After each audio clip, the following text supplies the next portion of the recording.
Polisi kita memang katanya sudah pisah dari militer.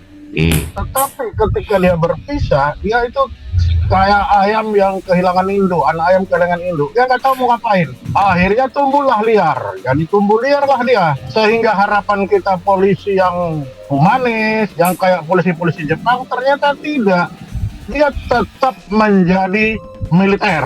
Rontokkan dulu budaya militernya.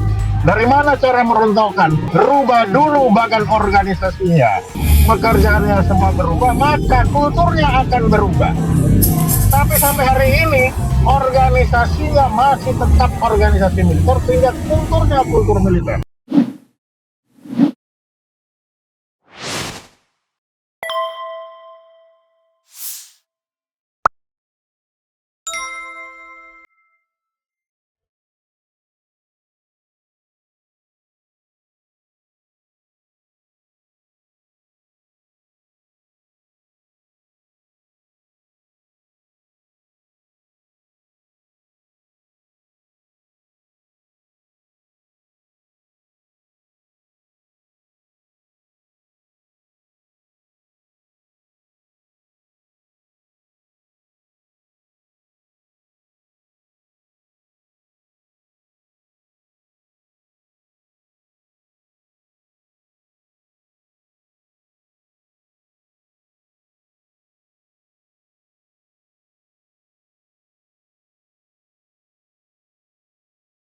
Iya, betul. Yang penting itu sependapat saya dengan Pak Refli tentang motif.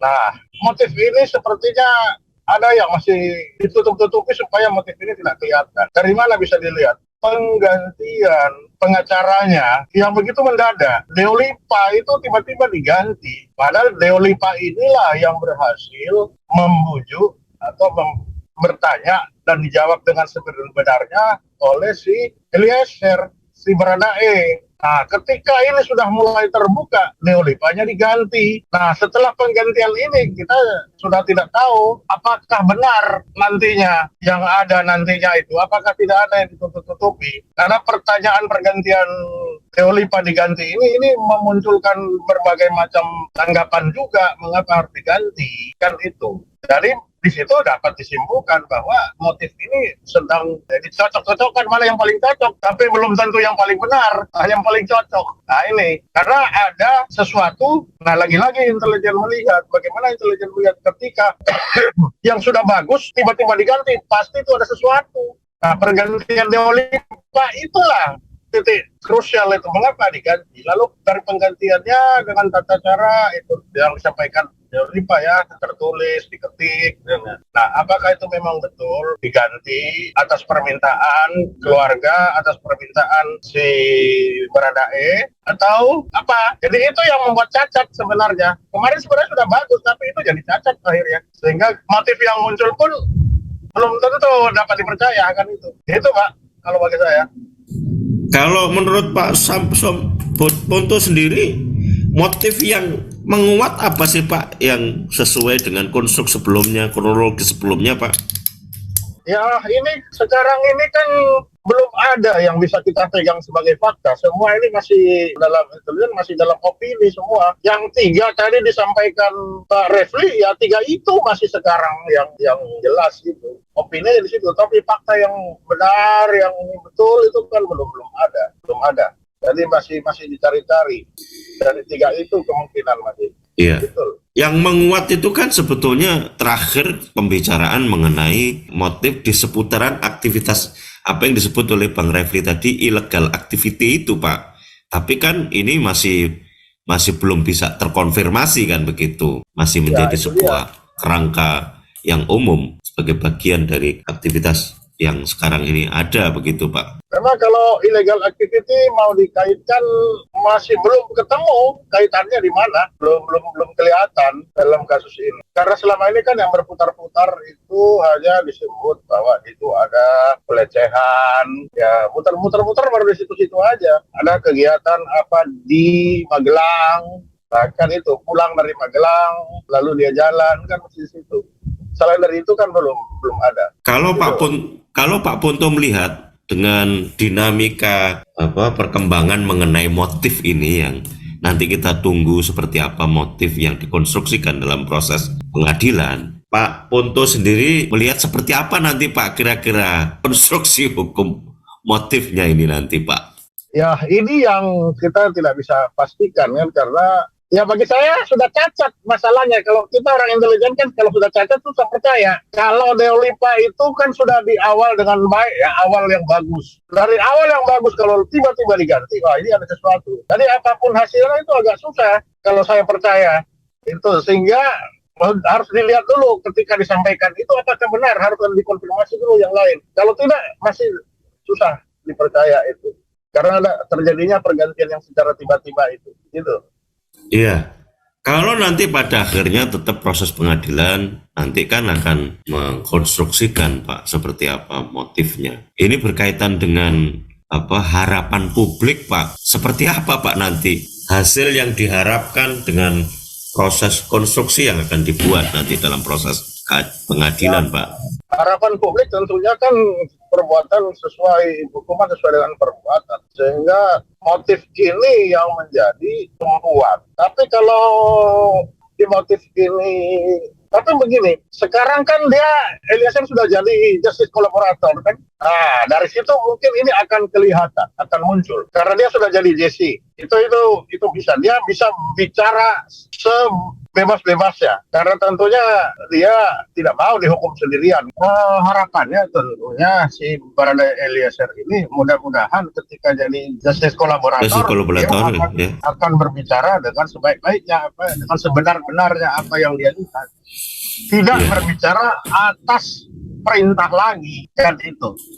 Atas kesepakatan, tapi betul-betul apa yang dia lihat, apa yang dia dengar, apa yang dia lakukan. Itu saja harapan ini. Ya. Apakah itu nanti akan berpengaruh Pak signifikan terhadap konstruksi motif ini terutama Pak? Oh, berpengaruh, sangat berpengaruh itu. Itu pengaruhnya sangat besar itu terhadap, karena dia diterima menjadi justice collaborator karena sudah diperhitungkan bahwa apa yang disampaikan ini dapat membuka tabir ini kan. Itu salah satu perhitungan. Itu. Pak Sulaiman terakhir Pak, silakan Pak. Apa ini Pak yang diberi yang penting Bapak ingin sampaikan terkait dengan ujung proses pengadilan atau keputusan pengadilan atas Sambo, terutama kalau kita melihat dari sisi motif Sambo bunuh Brigadir J ini Pak? Jadi yang harus kita harus ikuti bersama, kita harus awasi bersama, kita harus kawal bersama agar supaya pengadilan ini berlangsung fair. Tidak ada kong kali kong lagi. Cukup sudah dari awal itu sudah berupaya mempengaruhi, membodohi masyarakat. Cukup. Nah sekarang ketika pengadilan itu betul-betul pengadilan yang fair sesuai kaidah-kaidah hukum. Jangan lagi ada di sana upaya-upaya untuk membohongi masyarakat. Masyarakat itu sudah pintar, jangan dibodohin lagi. Itu aja. Jadi memang sependapat dengan Pak Refli, hari ini, sekarang ini adalah waktunya kita untuk membenahi polisi. Polisi kita memang katanya sudah pisah dari militer. Tetapi ketika dia berpisah, dia itu kayak ayam yang kehilangan induk, anak ayam kehilangan induk. Dia nggak tahu mau ngapain. Akhirnya tumbuhlah liar. Jadi tumbuh liarlah dia. Sehingga harapan kita polisi yang humanis, yang kayak polisi-polisi Jepang, ternyata tidak. Dia tetap menjadi militer. Hanya namanya polis. Untung saja nggak dibikin polisi militer. Karena dari mana? Ya kita bisa lihat aja, pangkatnya masih militer, organisasi-organisasi militer, pakai tongkat-tongkat komando itu ala militer, semua militer. Dari sisi aturan, kalau militer itu aturannya ada pidana militer dan disiplin militer, maka di polisi ada pidana umum, ada disiplin umum, ada kode etik polisi lagi, lebih tambah lagi dia satu. Nah, salahnya siapa? Ya salahnya kita, orang sipil ini yang tidak mendidik si polisi-polisi ini. Karena ketika dia lepas, dia kan udah tahu mau kemana, apa yang harusnya seperti apa. Sehingga jadilah seperti sekarang. Nah, sekarang memang dia bertumbuh itu satu generasi, 25 tahun kalau saya menghitung itu lalu 25 tahun. Nah, ini kan pas ini, sudah 20 tahun. Kelihatan hasilnya. Nah sekarang kalau memang merubah, betul kata Pak Refli, untuk merubah bagaimana? Rontokkan dulu budaya militernya. Dari mana cara merontokkan? Rubah dulu bagan organisasinya. Dipecah-pecah dulu. Kalau dia organisasi berubah, pekerjaannya semua berubah, maka kulturnya akan berubah. Tapi sampai hari ini organisasinya masih tetap organisasi militer, sehingga kulturnya kultur militer. Nah, kalau kita mau memang dan harus mau, maka kita pertama kali kita harus bisa merubah dari organisasinya. Dan ini bukan hanya pekerjaan kita sendiri, tapi semua masyarakat, semua kita ini wajib untuk ikut bersama bagaimana membenahi polisi kita ini supaya mereka bebas dari cengkraman para mafia. Ya, Terima kasih. mafia di dalam polisi. Kriminal in uniform. Nah, itu harus dibebaskan itu dia. Begitu, Pak. Ya, terima kasih Pak Sulaiman. Terima kasih. Ya.